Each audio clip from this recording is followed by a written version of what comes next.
말씀 다니엘서 6장입니다. 구약 1243페이지 다니엘서 6장. 우리 6절까지 한 절씩 교도하도록 하겠습니다. 6장 1절. 다리오가 자기의 뜻대로 고관 120명을 세워 전국을 통치하게 하고 또 그들 위에 총리 셋을 두었으니 다니엘이 그 중에 하나이라. 이는 고관들로 총리에게 자기의 직무를 보고하게 하여 왕에게 손해가 없게 하려 함이었더라. 다니엘은 마음이 민첩하여 총리들과 고관들 위에 뛰어남으로 왕이 그를 세워 전국을 다스리게 하고자 한지라. 이에 총리들과 고관들이 국사에 대하여 다니엘을 고발할 근거를 찾고자 하였으나 아무 근거 아무 허물도 찾지 못하였으니 이는 그가 충성되어 아무 그릇됨도 없고 아무 허물도 없음이었더라. 그들이 이르되 이 다니엘은 그 하나님의 율법에서 근거를 찾지 못하면 그를 고발할 수 없으리라 하고, 이에 총리들과 고관들이 모여 왕에게 나아가서 그에게 말하되 다리오 왕이여 만수무강하옵소서. 아멘. 지금 다니엘서가 바벨론에서 메데 바사 제국으로 이제 넘어가게 됩니다.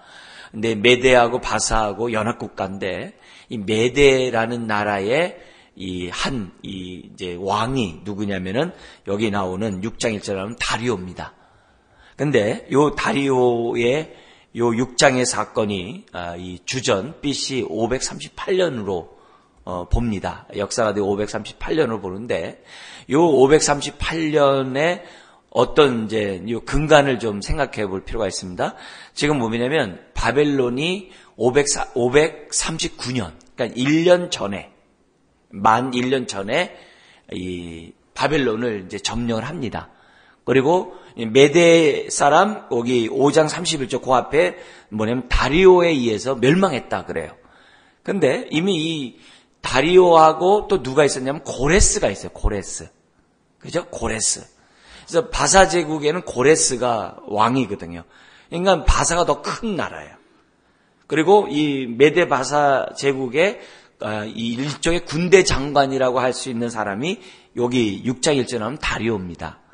그걸 생각해 보면 요 사건 6장 요 사건 만 1년 전에 메데 바사 제국이 이제 등장을 했고, 이제 그런 가운데 다니엘이 다리오에게 눈이 들어가지고 지금 120개의 이 나라 가운데 3명의 총리가 있었는데 그 중에 한 명이 다니엘로 이렇게 돼 있습니다.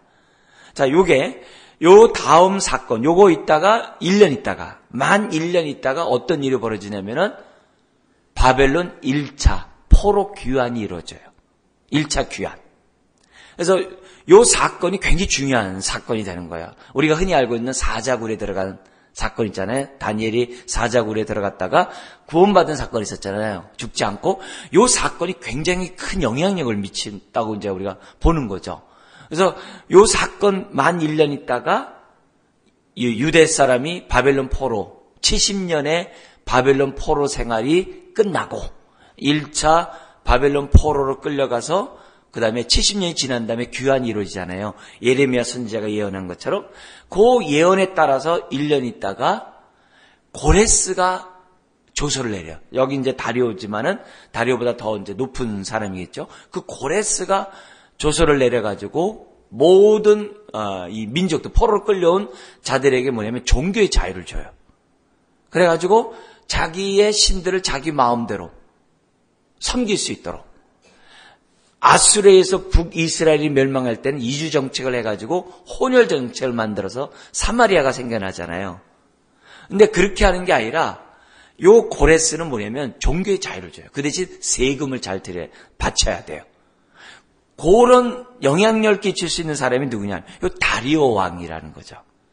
그리고 1차 귀환할 때 지금 뭐예요? 다니엘이 살아있는 거예요. 요걸 우리들이 생각해 보면은 이 6장에 나와 있는 이 사건이 얼마나 귀중한 사건인지 몰라요. 그러니까 하나님이 70년 된 다음에 이스라엘 백성들아 본토로 돌아올지라, 그게 아니라 역사를 주관하시는 하나님이 메대 바사 제국의 그 왕의 마음을 움직여서 유다 백성이 합법적으로 본토로 돌아갈 수 있는 그런 역사를 배후에서 하나님이 행하셨다는 것을 우리가 알 수 있고요. 그리고 이제 뒤에 나와가지고 7장, 8장, 9장에 나와 있는 이 사건이 지금 뭐냐면 6장 다음에 역사 순으로 7장 넘어가지 않고요. 다니엘이 벨사사 왕, 그죠?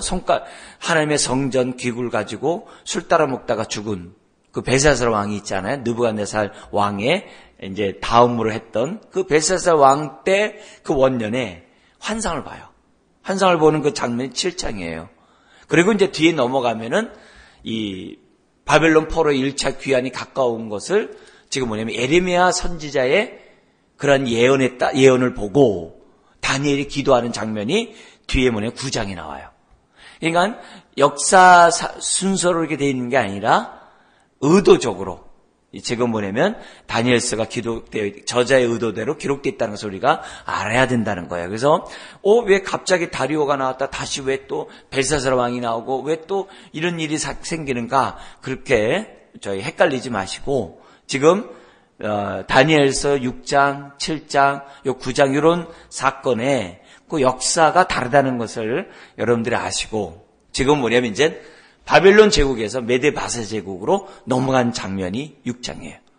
그리고 그때 이 총리로 발탁돼 가지고 쓰임 받는 그런 가운데 일어난 이런 사건이었다는 것을 한번 생각했으면 좋겠습니다. 자, 여기 보면 1절에서 3절에 보면 다리오 왕은 1절에 자기 뜻대로 왕이니까 자기 뜻대로 고관 120명을 세워서 120나라를 통치하도록 했어요. 그 가운데 왜냐면 120개 나라니까는 지금 너무 클 거 아니에요? 그러니까 그 중에서 총리 셋을 뽑습니다. 그런 가운데 다니엘을 갖다가 이게 뭐냐면 총리 중에 총리로 다리오는 이제 삼고자 하는 거죠. 이제 그런 가운데 이 다니엘을 세운 그 이유가 2절에 있습니다. 또 그들 위해 총리 셋을 두었으니 다니엘이 그 중에 하나이라. 이는 고관들로 총리에게 자기의 직무를 보고하게 하여 왕에게 손해가 없게 하려 함이었더라. 나름대로 3명의 총리를 통해서 통치를 하려고 했던 것을 알 수 있습니다. 이제 그런 가운데 다니엘이 총리로 발탁된 그 배경이 3절에 나옵니다. 같이 한번 읽어볼까요? 다니엘은 마음이 민첩하여 총리들과 고관들 위에 뛰어남으로 왕이 그를 세워 전국을 다스리게 하고자 한지라. 워낙 큰 나라니까. 근데 여기서도 지금 5장의 벨사살 왕이 하나님의 성전기구를 술 먹다가 하나님의 성과에 나와가지고 너 이제 끝났다. 그리고 이 나라는 메데바사 제국에게 나눠줄 거다. 그걸 이제 봤잖아요. 그때 그 손가락을 보면서 아무리 그쪽 바벨론 제국에 있는 지혜자들이 해석하려 해도 해석할 수가 없었어요.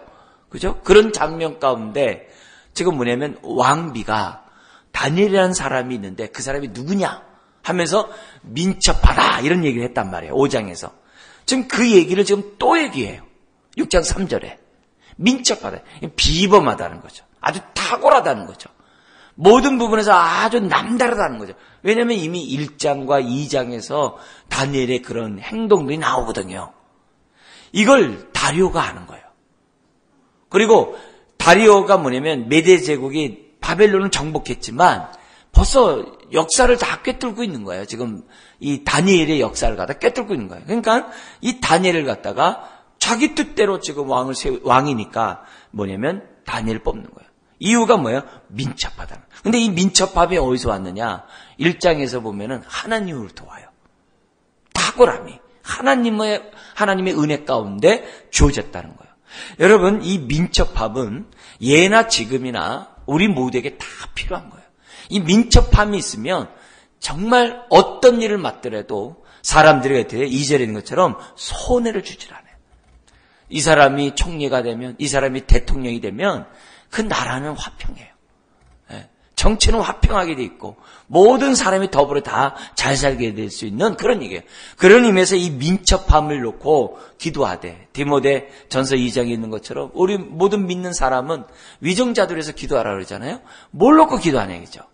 하나님 민첩함을 주셔서 나라를 잘 통치하고 다스림으로 나라가 이렇게 동서남북으로 나누고 정말 계층 간에 나누고 여러 가지 세대 간에 나누고 이렇게 고통스러운 이 대한민국에 하나님 민첩함을 주셔서 또 이런 사람들이 정말 고관 대작들이 되어서 이 나라를 정말 하나님의 공의로 잘 다스리고 섬길 수 있도록 하나님 도와주십시오.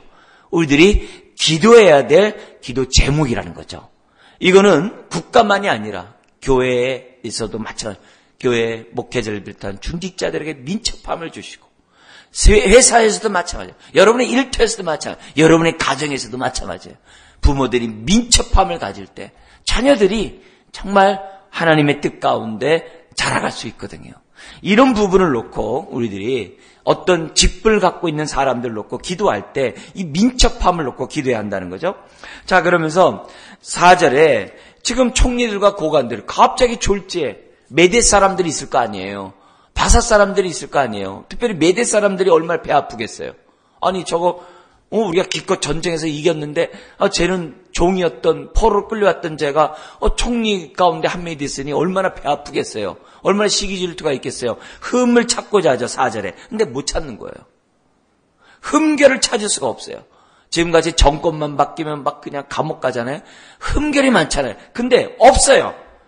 아무리 5절에 보더라도 고발할 것들이 없는 거예요. 그러자 잔꾀를 내립니다. 이 잔꾀는 여러분들도 이제 잘 아는 것처럼 우리 7절 이하에 이렇게 얘기합니다. 같이 한번 읽겠습니다.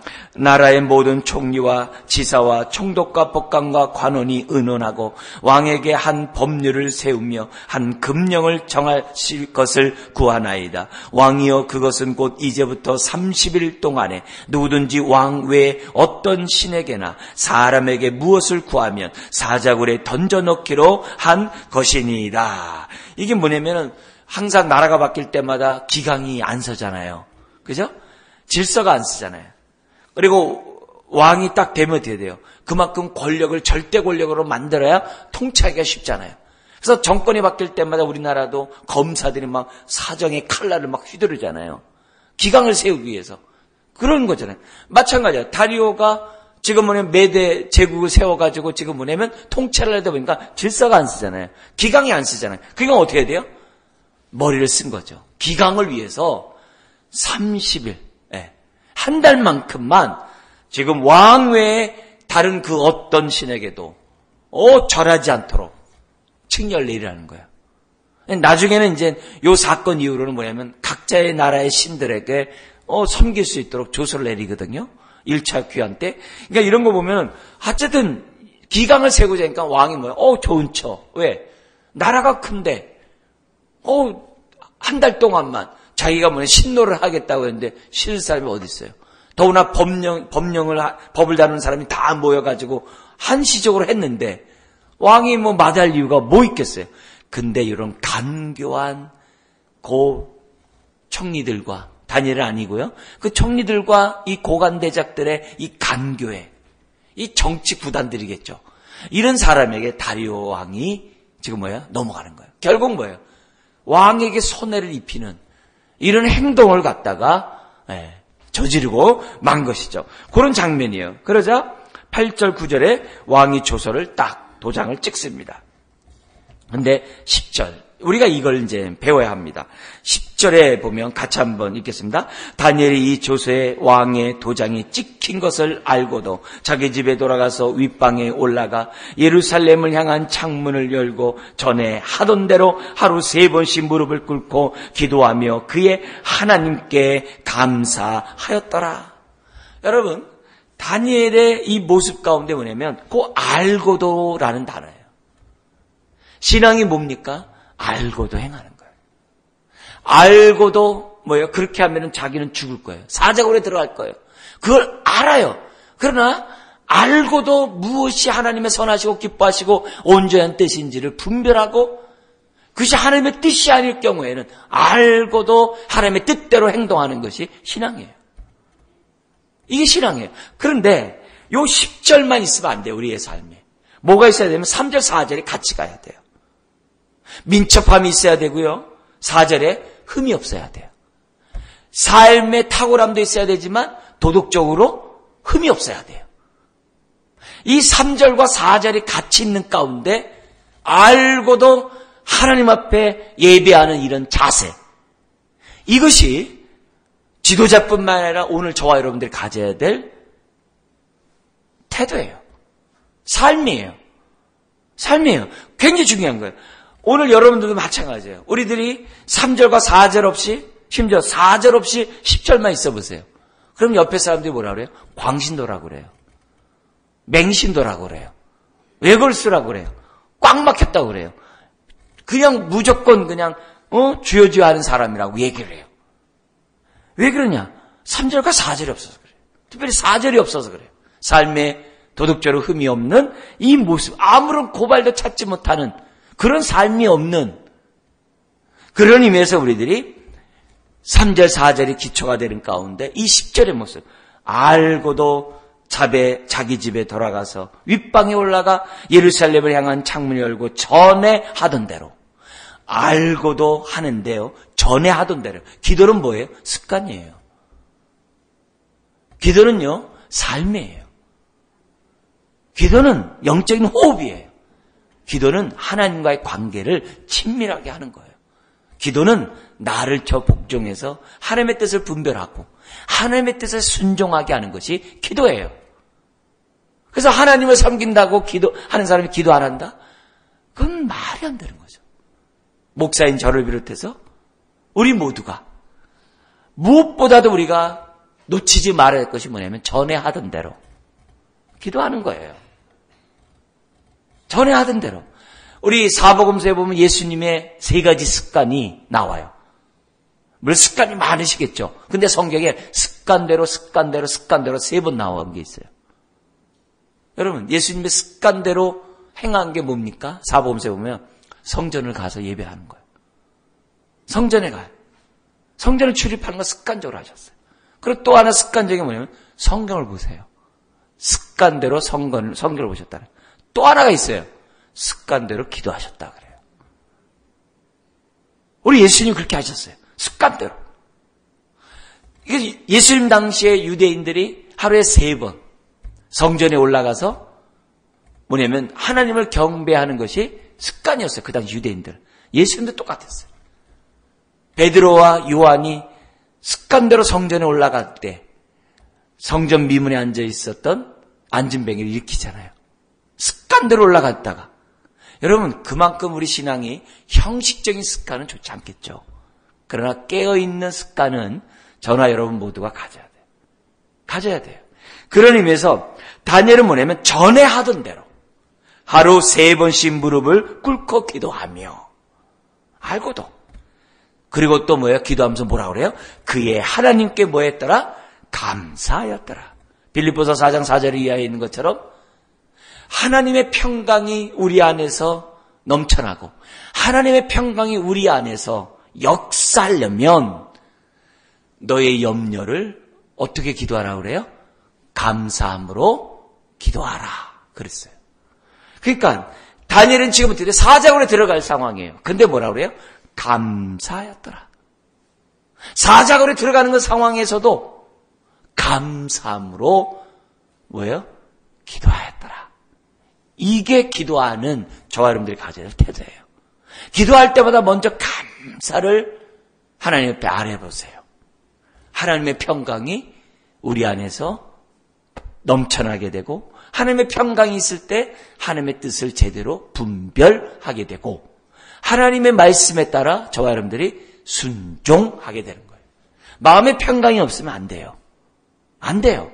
불안하면 안 됩니다.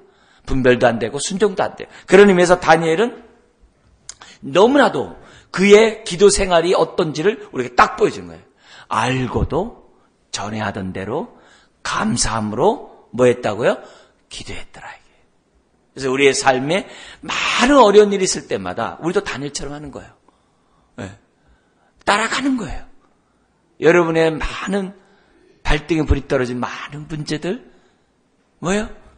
감사함으로 기도하세요. 그러면 하나님이 우리 안에 있는 정말 이 평강, 하나님의 평강이 우리의 생각과 우리의 마음을 지키도록 우리를 붙잡아 준다는 것을 우리들에게 보여줘요. 그래서 알고도 행동하는 거. 그러니까 11절에 어떻게 돼요? 흠을 잡으려고 하는 자들이 노리고 있었거든요. 왜요? 다니엘이 그런다는 걸 이미 알고 있거든요. 그러니까 그걸 딱 발견하고 왕에게 딱 고자질합니다. 고자질하니까 왕이 어떻게 돼요? 얼마나 기가 막히겠어요. 다니엘을 믿고 있었는데. 그래서 여기 보면 13절에 왕의 명령을 어기고 3번씩 기도하나이다. 하루 종일 지켰다는 거죠. 그것도 그 집에 윗방에 올라갔어요. 다락방에 올라갔기 때문에 몰라요. 찾지 않으면 모르는 그런 곳이에요. 근데 봤다 이게요. 그러니까 14절 한번 읽어볼까요? 왕이 이 말을 듣고 그로 말미암아 심히 근심하여 다니엘을 구원하려고 마음을 쓰며 그를 건져내려고 힘을 다하다가 해가 질 때에 이르렀더라. 그러니까 왕이 와서 얘기하는 거죠. 왜 금령을 안 지키니까 그런 거. 뭔가 이 왕도 다니엘을 살리고자 해가 질 때까지 결정을 안 내렸어요. 네. 왜? 첫 번째로 다니엘이 걸려들었으니까. 근데 이 법으로 만들었기 때문에 왕이요 어떻게 됩니까? 왕도 어떻게 할 수 없는 거예요. 왕의 어인을 찍으면 왕도 어쩔 수 없거든요. 우리 에스더의 말씀에서 우리가 배웠잖아요. 그죠? 얼마 전에 봤잖아요. 똑같은 거예요. 그러니까 16절에 대신 고백을 해요.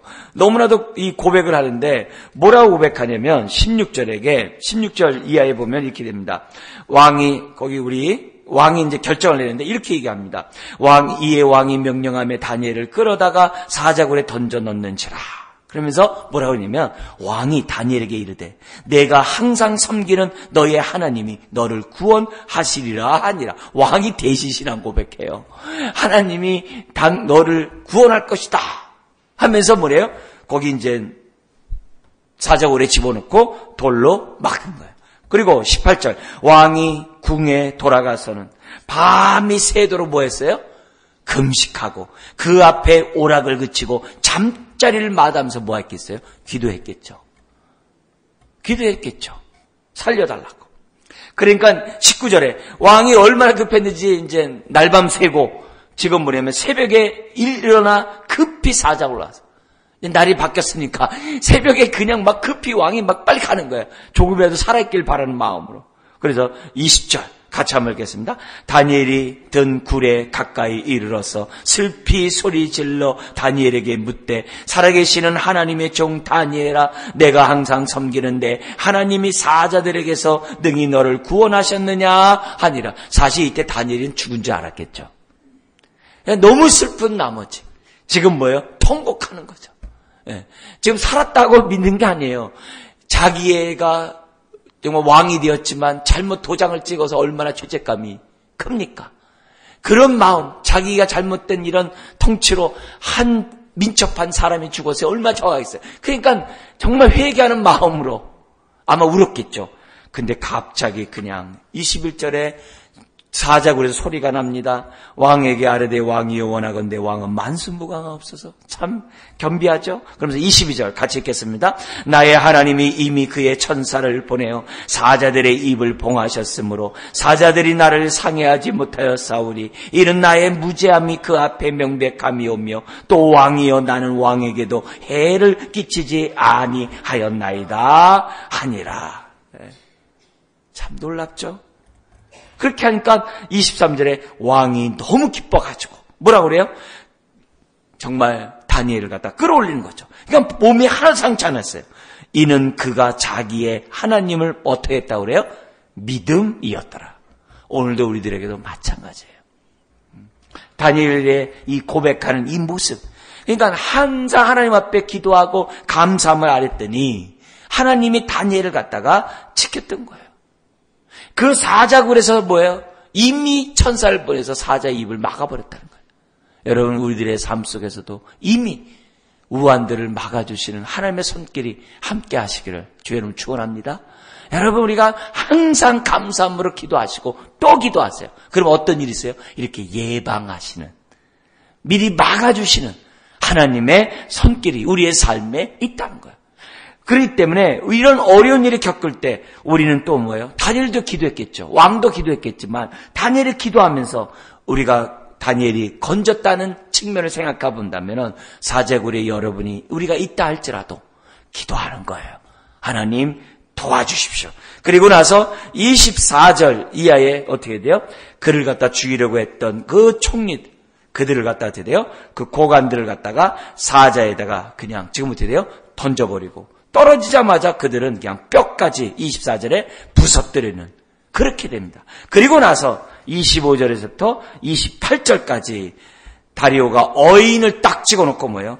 하나님을 거역하지 말 것을. 특별히 26절 같이 읽고 마치겠습니다. 내가 이제 조서를 내리노라. 내 나라 관할 아래에 있는 사람들은 난 다 다니엘의 하나님 앞에서 떨며 두려워할지니 그는 살아계시는 하나님이시요 영원히 변하지 않으실 이시며 그의 나라는 멸망하지 아니할 것이요 그의 권세는 무궁할 것이며 우리 27절도요. 그는 구원도 하시며 건져내기도 하시며 하늘에서든지 땅에서든지 이적과 기사를 행하시는 이로서 다니엘을 구원하여 사자의 입에서 벗어나게 하셨음이라 하였더라. 그래서 지금 이란 땅에 다니엘 묘가 아직도 보존되어 있어요. 그만큼 이란 사람들이 페르시아 사람들이 높이는 거죠. 여러분 이 사건을 계기로 바벨론 포로에서 1차 귀환이 이루어져요. 하나님은 지금도 역사의 주관이시고 오늘 여기 있는 것처럼 구원도 하시고 건져내기도 하시는 분이에요. 여러분의 어려움에서 하나님이 건져내시기를 주의 이름으로 축원합니다. 기도하겠습니다. 하나님 아버지 다니엘이 민첩할 뿐만 아니라 흠이 없었고 항상 기도하고 하나님을 섬기고 하나님을 의지했던 삶인 것을 봅니다. 그 결과 그는 참으로 고레스 왕 시대에 형통하였더라는 그 말씀을 우리 누리게 됩니다. 우리의 삶의 형통함의 축복이 넘쳐나게 하여 주옵소서. 사자굴에 있는 주의 성도들을 건지시며 하나님의 하나님 되심을 보여주는 인생들 되게 하여 주옵소서. 믿사오며 예수님의 이름으로 기도드리옵나이다. 아멘.